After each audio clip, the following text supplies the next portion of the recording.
Punjab assembly में नौ मुंतखब अरकान की हलफ बर्दारी। इजलास में नून लीग और सुन्नी इत्तेहाद काउंसिल के एक दूसरे के खिलाफ नारे और तलखी। असम्बली के बाहर भी एहतजाज। 2 घंटे ताखीर से शुरू होने वाले इजलास में नमाज जुमा के वक्फे के बाद अरकान की हलफ बर्दारी। इससे कबल सुन्नी इत्तेहाद काउंसिल की हिरासा किए जाने की शिकायत। स्पीकर सिफ्तान खान ने बात करने से रोक दिया। कहा अभी आपने हलफ नहीं उठाया, रुकन नहीं बने। नामजद वजीर आला पंजाब मरियम नवाज ने जियो न्यूज़ से गुफ्तगू में कहा अल्लाह करे पंजाब के लिए खिदमत का नया दौर शुरू हो। असम्बली में कल स्पीकर और डिप्टी स्पीकर का इंतखाब होगा। नून लीग की जानिब से मलिक मोहम्मद अहमद खान को स्पीकर पंजाब असम्बली नामजद किए जाने का इम्कान।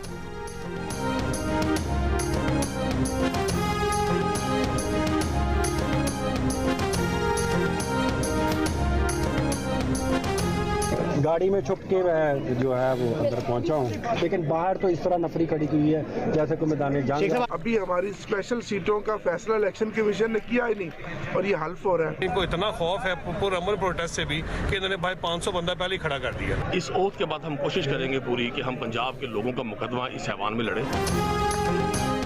पीटीआई के हिमायत याफ्ता अरकान का असम्बली के बाहर पुलिस की तैनाती का शिकवा। इम्तियाज शेख गाड़ी में छुपकर असम्बली पहुंचे। कहा पिछली सीट पर लेट कर आए हैं। मलिक आमिर डोगर बोले खौफ के साए और चारों तरफ पुलिस वैन्स हैं। ये हमारा मैंडेट चुराने का खौफ है जो इन्हें सोने नहीं दे रहा।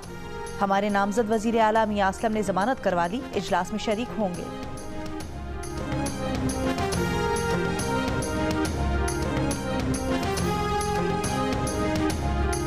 अगर उनके खिलाफ कोई मुकदमा नहीं है तो मोस्ट वेलकम, ये उनका हाउस है। और अगर उनके खिलाफ कोई जुर्म है और वो मिसयूज कर रहे हैं जैसे सारी जिंदगी उन लोगों ने की है तो फिर कानून को अपना रास्ता लेना चाहिए। अभी वो चीफ मिनिस्टर नहीं बनी है, लेकिन उनका पूरा रोड मैप तैयार है कि उन्होंने पंजाब को डेवलपमेंट का नया मॉडल कैसे देना है। पंजाब एक भरपूर तरीके से नया प्रोग्रेसिव डेवलप्ड सूबा जो है वो नजर आया। सिंगल लार्जेस्ट पार्टी हम 2013 में भी थे, 18 में भी थे और 24 में भी हैं और बड़ी क्लियर मेजोरिटी मिली है। तो इंशाल्लाह ताला पंजाब में जो एक गुड गवर्नेंस का सिलसिला था इमरानी टोले से जान छुटी है। हम यही कोशिश करेंगे कि पंजाब असेंबली में बैठकर पंजाब के लोगों के मसाइल हल करें।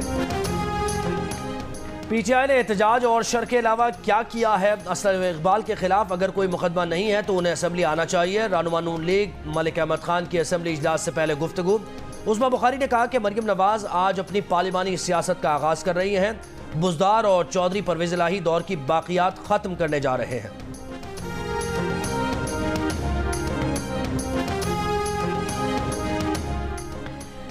पंजाब पुलिस ने मियां असलम इकबाल को गिरफ्तार करने की कोशिश की तो आईजी खैबर पख्तूनख्वा उनके खिलाफ कार्रवाई करे। पेशावर हाई कोर्ट का हुक्म। पीटीआई रहनुमा मियां असलम की गिरफ्तारी की कोशिश के खिलाफ तौहीन अदालत केस। आईजी खैबर पख्तूनख्वा से 14 रोज में जवाब तलब। आईजी केपी को अदालती अहकामात पंजाब के आईजी और सेक्रेटरी होम को पहुंचाने की हिदायत। मियां असलम इकबाल के वकील ने मीडिया से गुफ्तगू में कहा जमानत मिलने के बावजूद पंजाब पुलिस ने मियां असलम को रोका, स्पीकर हाउस के करीब गिरफ्तार करने की कोशिश की।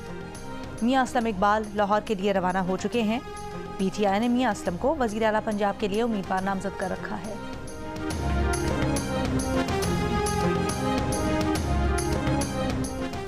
सुन्नी इत्तेहाद काउंसिल को पंजाब असम्बली में मखसूस नशस्तें नहीं मिल सकी। गुज़श्ता रोज़ इलेक्शन कमीशन ने नून लीग और पीपल्स पार्टी की खवातीन और अक़लियतों के मखसूस नशस्तों के नोटिफिकेशन जारी कर दिए थे।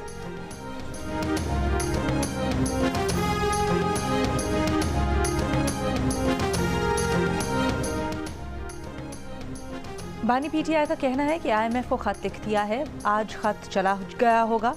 अडियाला जेल में सहाफ़ियों से गुफ्तगू में कहा अगर इन हालात में मुल्क को कर्जा मिला तो वापस कौन करेगा? पहले मुल्क में सियासी इस्तेहकाम लाया जाए। अदालत नैब सब कुछ तबाह किया ताकि नवाज शरीफ को सिलेक्ट कर सके। नवाज शरीफ के लिए उन्हें ज़ीरो किया गया, फिर इंतखाबात में धांधली करवाई गई। एक सवाल पर बोले साबिक कमिश्नर रावलपिंडी को उठाया गया, तशद्दुद किया गया, अब सॉफ्टवेयर अपडेट है।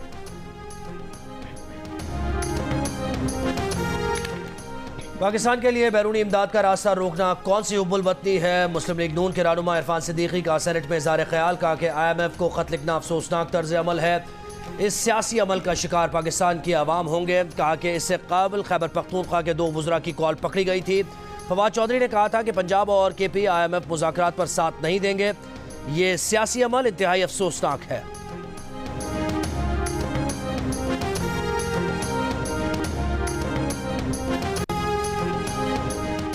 तहरीक इंसाफ IMF के नाम खत में ऐसा कुछ नहीं लिखेगी जिससे रियासत और मईशत को नुकसान पहुंचे। रहनुमा PTI बैरिस्टर गौहर ने कहा कि IMF को खत आज भेज दिया जाएगा।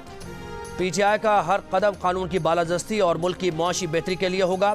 खत का मतन मीडिया के सामने लाया जाएगा, इसे पढ़े बगैर कोई बात न की जाए। कमिश्नर रावलपिंडी का नया बयान उन्हें और अहले खाना को तहफ़्फ़ुज़ न देने का नतीजा है। लियाकत अली चट्ठा के बयान बदलने से हकीकत नहीं बदल सकती।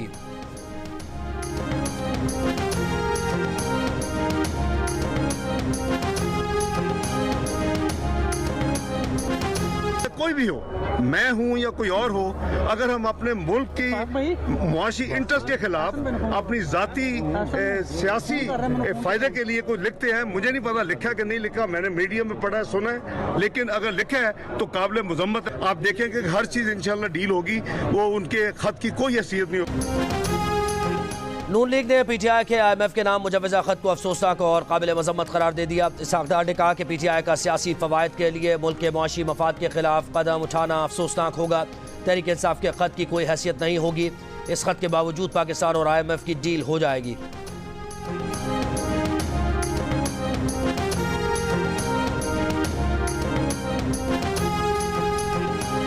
IMF का पाकिस्तान की नई हुकूमत के साथ काम करने पर आमादगी का इजहार। मुआशी इस्तेहकाम से मुताल्लिक निगरान हुकूमत के इक़दामात पर भी मोहर लगा दी। डायरेक्टर कम्युनिकेशन IMF ने ब्रीफिंग में कहा कि पाकिस्तान में मैक्रो इकोनॉमिक इस्तेहकाम को यकीनी बनाने के लिए नई हुकूमत के साथ पॉलिसीज़ पर काम करने के मुंतज़िर हैं।